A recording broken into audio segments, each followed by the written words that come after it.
Welcome to On the Way, a podcast about life. But not just any life, it's about life with Jesus. Why do people follow Jesus, and how do they get started? And what difference does following Jesus make in their lives?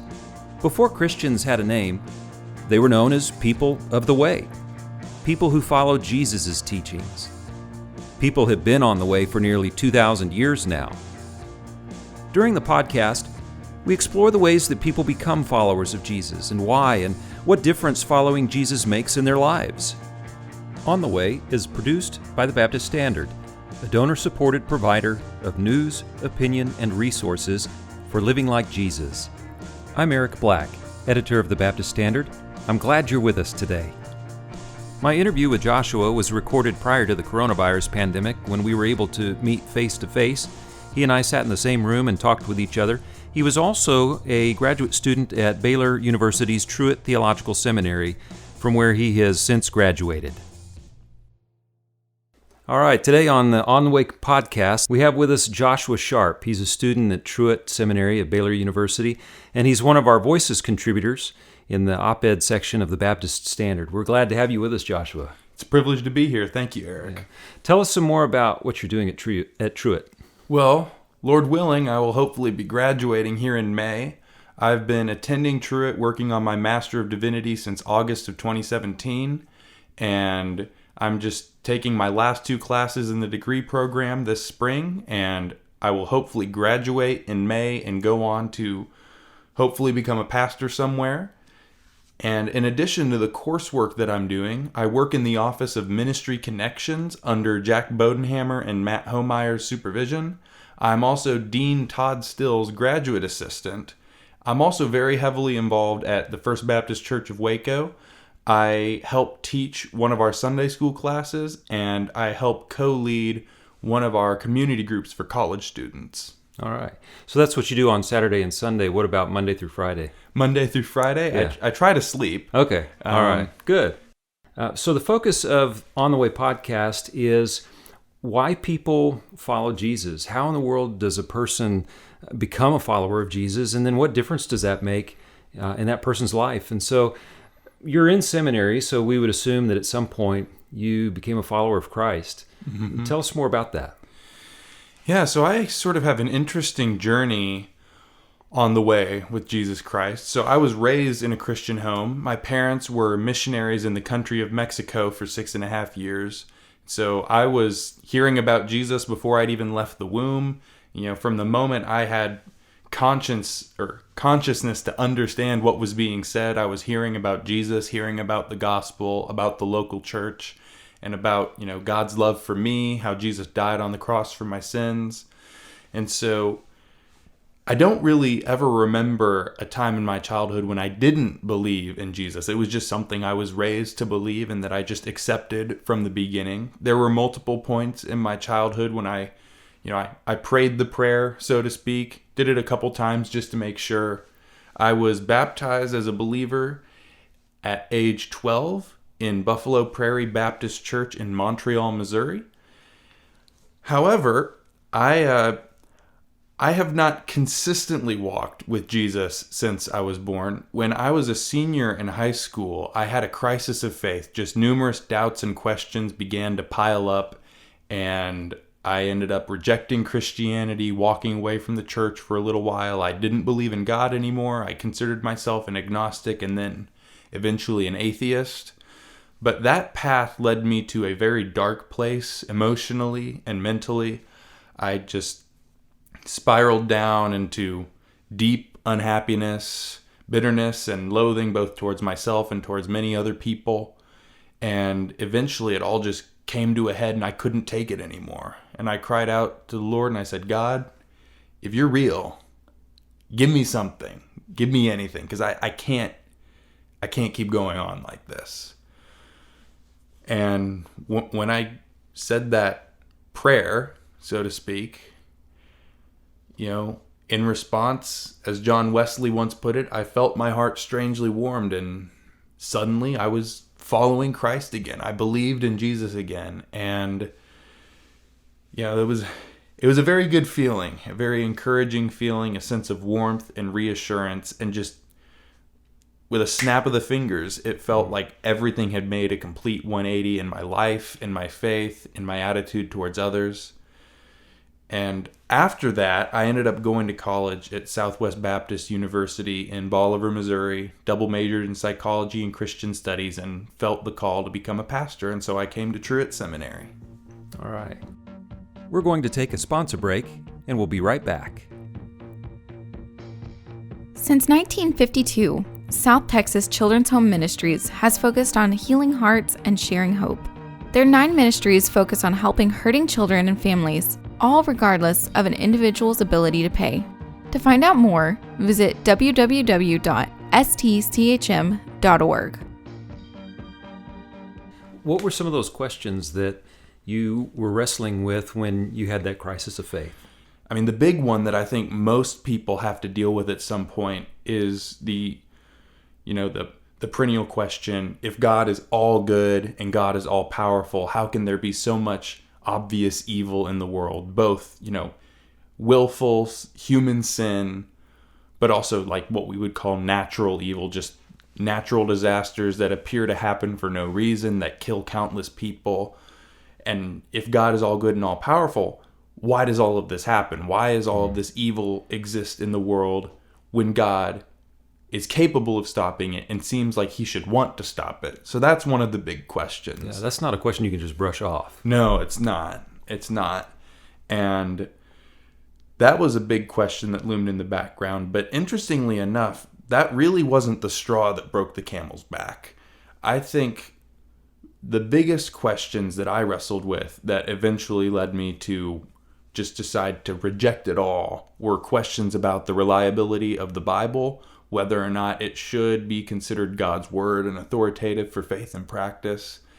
And so I made the terrible, terrible mistake of doing research on my own on the internet with no one to guide me, no one to show me how to tell between good sources and bad sources. And, you read a bunch of dumb stuff on the internet, some of it true, some of it false, some of it a mixture. And as a result, I just ended up developing this really warped and misinformed view of so many different things about the Bible, the history of its composition, what it says, principles of translation, so on and so forth. And in the midst of just this sludge of half-truths and misinformation, the Bible just seemed like I couldn't believe it as God's word anymore. And I can actually distinctly remember the moment that everything just fell apart for me, which is when I read somewhere on the internet that the canon of the Bible, the 66 books that we Protestants recognize as God's word, I read somewhere on the internet that, Christians hadn't really believed and accepted that those specific books were the authoritative books of the Bible, and that list was decided at the Council of Nicaea in 325 AD, and that the canon of the Bible was just a creation of man. Which, by the way, that what I just said is untrue and misleading in a variety of ways, but I'll spare you the details, at least until later. But that was the moment when I read that, when I thought, man, the Bible is just a bunch of made-up stuff that people thought up and used to try to control and deceive other people. I'm not going to believe it anymore. And that was the straw. Yes, sir. Yeah. So I want to take a sideways step, because if someone's listening to this and this is all that they hear, if you were to go back, knowing what you know now, and you were to go back to yourself at that time, looking at the internet and trying to answer this question about the reliability of Scripture, what would you tell yourself about what to look at and what not to look at? Where to find answers to that question and where not to look? Well, the first thing I would say to my younger self is, do not go on the internet to find helpful resources. There are helpful resources on the internet, but I would really have strongly advised my younger self not to search there, because just at that age and at that level of education, I didn't have the discernment or the knowledge to be able to seek out the good sources and separate the wheat from the chaff. It was just a big flood of information. So I would say, first of all, don't look at the internet. But then I would say where you do want to look is look at books. Look at books that have been published by Christian authors, Christian publishing houses, Christian schools that address a number of these questions. There are some really incredible books out there that have been written in recent years and in years past. Craig Blomberg, a professor of New Testament at Denver Seminary, wrote a neat little book just a few years ago talking about whether or not we can trust the Bible. And it's just a brief little popular level introduction to some of the critical issues. And although that had not been published at the time I was going through my crisis of faith, there were many books out there like it at the time that I didn't know about. And so what I would do is I would find books like that, and I would point my younger self to those books, and I would say, look at those, read those. Like, that's where I would start. Gotcha. Something like William Lane Craig's Reasonable Faith, and yes, which is a little bit meatier text than the one that, When I was starting my crisis of faith, I actually tried reading Reasonable Faith, and I didn't understand it. And so I wasn't persuaded by the arguments, because you can't really be persuaded by arguments if you don't know what's being said. So Dr. Craig is fantastic. I strongly recommend his resources, but I would say if you're in high school or younger, that's probably not the most accessible, but if you're college age or older, definitely read his resources. They're very helpful. Yeah. So college or older for William Lane Craig, younger than college, Craig Blomberg. Craig Blomberg for upper high school and college. As far as specific resources for high school students and younger, I'm not sure, but this actually gets into a sort of a related issue with my crisis of faith. Was the people in my life, the faith leaders in my life, didn't know about these things and didn't have access to these things. And so I think it's extremely important, if you're listening to this and you're a youth pastor, a children's pastor, or even just a concerned parent interested in the well-being of your child's faith, I would strongly encourage you to look into the same resources that we've listed here, and then figure out how best to communicate that to the students and the children in your life, because a lot of the stuff that does deal with these difficult, critical questions is written for older and more mature audiences, and a lot of it needs translation for younger people. Because they're tough questions, and tough questions require sometimes long and complicated answers. So it's helpful to have good resources, but then also to recognize that even the good resources you may need some help going through them. Absolutely. So this was a sideways step from where we were, but I think it was pretty important, because those are important questions that people are asking, and that people are looking for answers to. We're going to take a 60-second sponsor break, and we'll be right back.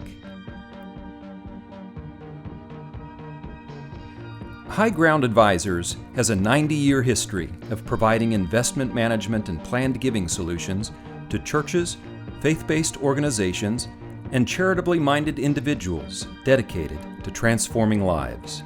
High Ground is trusted by over 450 nonprofit clients, and we're one of them.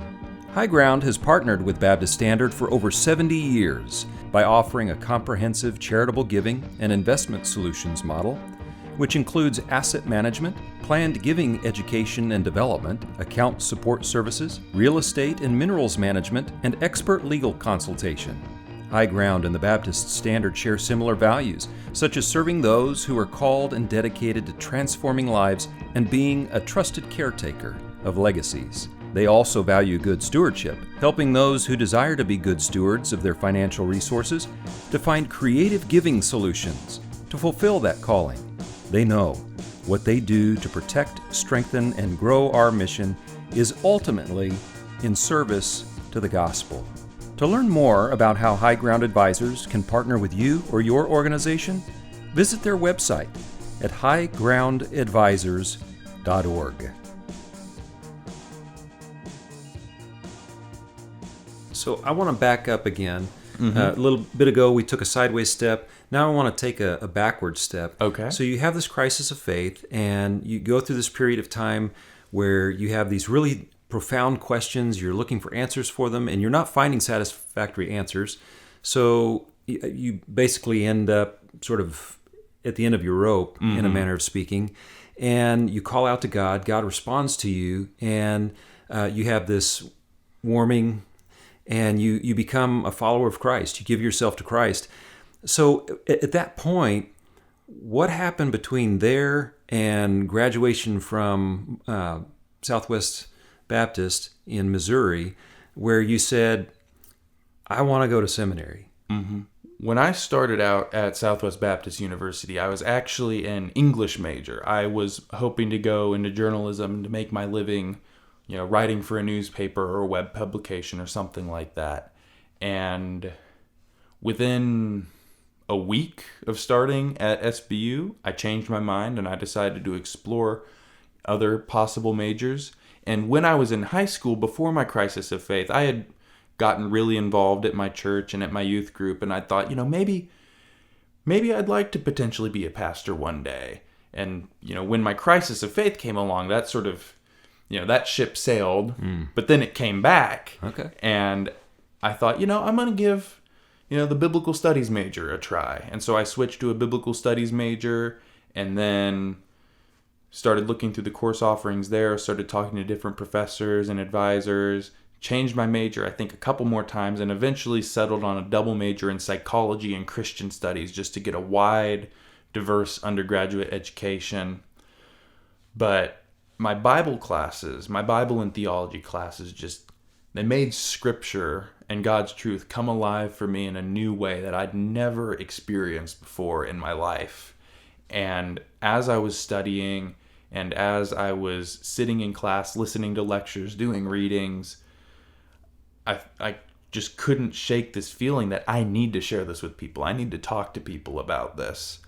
And I actually did get the opportunity many times to do that. I supply preached a few times when I was an undergrad, but my primary ministry was actually a jail ministry. I volunteered at the Laclede County Jail for 7 of the 8 semesters that I was an undergrad, and then during summer and Christmas breaks. And I would just drive over to the Laclede County Jail once a week, meet with a team of guys from other different local churches, and we'd go in, just preach, teach, offer pastoral care to the inmates. And during that time... So this was not something that a lot of college students were doing? No. Yeah. No. Okay. Not that I'm aware of. Yeah. Okay. Yeah. Yeah. That's incredible. Yeah. So at the time, just, preaching, teaching, offering pastoral care, and realizing I love this.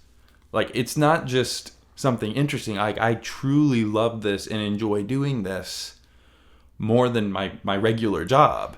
Because, I did work study, stuff like that. But really, it was my coursework in Bible and theology and my involvement in the jail ministry that really just, energized me, gave me life. And I realized whatever I'm going to do for a living, I want it to involve something like this. I want it to involve studying the Bible, talking to people about the Bible, so on and so forth. So I toyed with the idea of becoming a Bible or theology professor after graduation. And I realized that in order to do that, I had to go to seminary, get a master's degree, and get a PhD. And so that's when I started thinking about seminary. But over time, my sense of calling shifted. And I realized as much as I loved the academic study of the Bible and theology, and as much as I loved teaching, really my heart was in the local church. And that change came when I started going to Freshwater Church in Bolivar, my junior year of college. It was a Baptist congregation, and I just fell in love with the local church. It was just an incredible experience. I wasn't even there as a regular attender for even 2 whole years, but the 18 months or so that I was regularly attending Freshwater Church, I saw firsthand what a local church can be when it's healthy, when it's thriving. I was mentored by my pastor, Dave Becker, took me under his wing, just showed me what it means to be a pastor, to shepherd people. And it was a profoundly transformative experience. And I realized I love the local church. I want to serve in the local church. See, I hear you tell the story, and I imagine that if your experience at Freshwater had been different, that you might not have developed a love for the local church. And I'm wondering, I want to hear more about what it was like at Freshwater. You describe it as a healthy church, and you learned what a healthy church looks like. I'm curious about what it was like there at Freshwater that sort of created that love for the local church. One of the first things that comes to mind is just a commitment to the gospel and to the Bible, to God's word, to what God has done in Jesus Christ, and then what he said about it through the scriptures. That is something that was, from the get-go, a definitive mark of Freshwater Church. Now, of course, there are many churches out there that are committed to the gospel and to the Bible, and there are also many that say that they are, but when you actually get inside and you see how they conduct themselves and how they preach and teach and whatnot, it almost seems to be more of something they say, but they don't actually live it out. But at Freshwater, the gospel of Jesus Christ, his death for our sins, his resurrection from the dead, the work that he's even doing now in the world, that was always at the forefront of what Freshwater was trying to do and trying to focus on. It wasn't a focus on a particular program. It wasn't a focus on a particular political party or anything like that. The focus was always on God's redemptive work in Jesus Christ, as understood according to the witness of the Bible. And so the preaching was not always flashy and entertaining, but it was always committed to explaining and applying God's word for God's people. And that was something that I appreciated it then, and I only have continued to appreciate it more and more. Because, sometimes with preaching, when it's not always super exciting, and especially if you're not like a Bible and theology nerd, listening to preaching can be a chore. But I've realized, even if you don't remember every single thing that's said during the sermon, and even if you're not entertained the entire time, there is an intrinsic value and an intrinsic work that happens when you are hearing the Word of God being explained and applied from the pulpit on a regular basis. There's a saying I've heard, I can't remember the source, but it was talking about preaching, and the person in question said, you don't remember 99.9% of the meals you've ever eaten in your life. You don't know what you ate, you don't remember where you ate it or when you ate it, but it fed you anyway. And that is something that I think is especially true of good biblical preaching. I honestly don't remember the exact words that my pastors would say from the pulpit most of the time. There are a couple sayings that stick out in my mind, but 99.9% of what they said, I don't remember the words. But there's a feeding and a growth that happens just by hearing, even if you don't remember everything that gets said. And so that was one of the big marks of a healthy church that I saw in Freshwater, a commitment to Jesus Christ, the gospel of Jesus Christ, and to the Bible. The other big thing was community. That was the other big thing, was this sense of belonging, the sense of having friends, and not just friends, but friends who were bound to you by something more than just the whims of emotion. But the relationships that I cultivated in Freshwater Church, the gospel and the Bible were put at the forefront. And so these relationships have as their center and as their foundation, not just mere casual relationships, but something far deeper and far more important. Whenever you were made a member of the church, you were considered not just a member in the sense of being a member of a club or being a member of an organization. You were considered part of a special family that was bound together by something beyond just its own emotions. And so the result were plenty of relationships with numerous different people that were very deep, very transformative. And I think that was the other big thing that really stuck out to me about the health of Freshwater Church. So they took the Bible seriously, and they took membership seriously, and yes, community seriously, all those things. Yeah. And it sounds like you bring that with you to your education at Truett, that this really informs your sense of what church ought to be. And so as you're learning about how to study Scripture, you're learning about theology, about preaching, about administrating a church, all these things, you bring that sensibility about church to all of that study. the doctrine of the church and what the church is and what it means to be the church is so fundamental, so foundational, really, to what it means to be a Christian. That was a huge sea change in my theology when I was an undergrad. Paul is not writing these letters primarily to individuals. I mean, sure, you have, Philemon and Timothy and Titus. So you do have a few letters that are given specifically to individuals. But even those letters talking about or speaking to individuals, they presume or they assume in the background so much of a local church community. And the majority of Paul's letters are written to churches, not to individuals. And just a close reading of Paul's letters and many other New Testament documents, I think, reveals that the corporate shared community life of a local church is a fundamental part of discipleship and of following Jesus Christ. There's no such thing as a lone wolf Christian. Whenever God saves you, he makes you part of his people, and his people gather together regularly to encourage one another, to worship God, to study the word. And so I wouldn't go so far as to say that if you're not currently involved in a local church, you're not a Christian. But I would say if you are truly a Christian, you need to be in a local church. So one of the things that you mentioned early on in the podcast, or maybe I mentioned it, is that you write Voices articles for us. Those are opinion articles for the Baptist Standard. And one of the things I'm curious about is what fuels you to write these. And if you read the Baptist Standard, if you go to our website, baptiststandard.com, you'll see that we've published several of Joshua Sharp's Voices articles, opinion articles. And I'm just curious, when you're writing these, what's in you? What's fueling you to address these particular issues? Some of them are issues that I've thought about and been passionate about for a long time. If I'm being completely honest, though, there have been a couple, not all of them, not even the majority of them, there have been a couple of Voices articles that I've written because I saw something on the internet or on social media, got angry, and wanted to say something about it. But my pastor in college, Dave, and even since graduating from college, I've stayed in touch with him, and I've talked with him about this. I said, Dave, I say some stupid stuff on social media sometime. I need to do better. What should I do?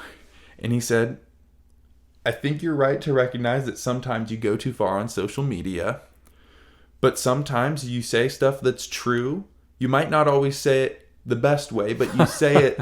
You have stuff to say that is true, that is worthwhile. For gracious mentors, yeah. Yes. Yeah. And also, he told me, you're an articulate person. You're well-spoken. You're well-written. You have valuable opinions. And I don't think you should try to hide them or not share them. But being able to put them out there in the public sphere in a way that has more accountability, something that's not just a casual social media post. Because you can just get on Facebook or Twitter anytime and within 30 seconds fire off something that'll ruin your life or someone else's life. And he told me, Josh, if there's something that you're really passionate about, that you really want to say something about, think about maybe writing a letter to the editor or an opinion piece and see about getting it submitted somewhere at an online publication or a regular publication. And I thought to myself, that's a good idea. And the way he explained it is he said, when you do that, one, you're having to take the time to really think about what you're saying. You can't just scratch something off in 30 seconds and fire it out into the internet. You have to sit down and think through carefully what you want to say, what you're going to type, and then you have to show it to someone else and get them to review it and get their approval. And there have been a couple times that you, Eric, have saved my bacon from posting things that I probably shouldn't have said. And so I'm really grateful for that. That really was one of the major contributing factors that led me into writing for the Baptist Standard, was just realizing if I'm going to be as opinionated and outspoken as I am about certain issues, I need to find a more constructive outlet for doing that. But I actually also wrote a column for for my local newspaper when I was in high school. All right. I was an editorial intern at, I believe it was called The Lake Today. It was just a local publication in the Lake of the Ozarks where I'm from. And I just wrote a handful of opinion pieces about cultural issues, political issues. And I just sort of, dipped my toes in the waters of journalism, so to speak. That was actually part of what led me to want to become a journalist. All right. I was wondering about that. Yeah. Okay. So, yeah, things have sort of come full circle, I guess you could say. Yeah. I think it's interesting, too, that, so you mentioned connecting the dots a minute ago, and that was one of the things I was thinking about, is that you mentioned earlier that you had interest in journalism. So then you explained that you wrote some articles in high school, which caused you to be interested in journalism. But then going back in your story, when you had that crisis of faith, you had these big questions, and you went on the internet to find answers. And I think it's interesting that now you are using the internet to provide some of the kinds of answers that you didn't have when you were searching the internet for answers to questions. So you've come maybe full circle in a different way too. Yeah. Yeah. That's a good point. And I would hope that I'm not the only source towards which a confused teenager would turn when dealing with these questions. But you do make a great point. I think there is so much potential in the internet and in social media for so many different things. The sharing of ideas, communication, connecting with people. There's so much potential. There's so much good that can be done on the internet. But there's also just so much evil and so much bad that can be done and is done as well. And so I think when it comes to using resources on the internet, having a helpful guide is really the most important thing. So whether you're a teenager or a college student or even an older adult who's looking to, inform yourself and study these things, having people to help guide you is really important when it comes to using resources on the internet. So receiving training, both informal and formal, and just having other people in your life who have that kind of discernment and understanding is really helpful for navigating the internet and using it effectively. Yeah. Well, Josh, I'm really glad that you're on the way with Christ. Just because a person follows Jesus doesn't mean that person is perfect. Following Jesus is a lifetime of growing more like Him. Likewise, while there are followers who are more mature than others, who have spent more time growing close to Jesus than other followers, there are no followers of Jesus who are better than others. If you aren't on the way with Jesus, we invite you to check out the Follow Jesus page on the Baptist Standard website at baptiststandard.com/Follow Jesus to learn more about becoming a follower of Him. If you are on the way with Jesus, we hope that this podcast has encouraged you to grow more like Him. The On the Way podcast is produced by the Baptist Standard, a donor-supported provider of news, opinion, and resources for living like Jesus. To make a donation, visit baptiststandard.com/donate. To receive the Baptist Standard weekly newsletter, visit baptiststandard.com and click on the subscribe button. You can help us reach more people with the On the Way podcast by sharing it and by leaving a review wherever you listen to podcasts. I'm Eric Black, editor of the Baptist Standard, and I'm glad you've been with us today.